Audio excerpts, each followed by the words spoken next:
ஐயா, நான் இறைவனை தொழுகிறேன், நல்லவனாக நடக்கிறேன்.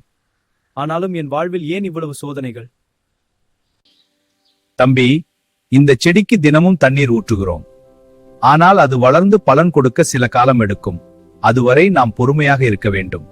ஐயா, அதுபோலத்தான் உன் பிரார்த்தனைகளும் துவாக்கள். அவை வீணாகவில்லை. அதற்கான சரியான நேரத்திற்காக இறைவன் காத்திருக்கிறான்.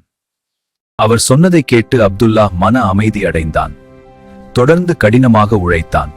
சில மாதங்களிலே அவனது வியாபாரம் எதிர்பாராத விதமாக பெருகியது. அவன் புரிந்து கொண்டான், பொறுமையும் இறை நம்பிக்கையும் இருந்தால் இறைவன் நிச்சயம் வழிகாட்டுவான்.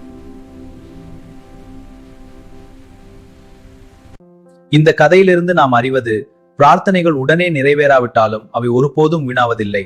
இறைவன் நமக்கு எப்போது எதை கொடுக்க வேண்டும் என்பதை நன்கு அறிந்தவன்.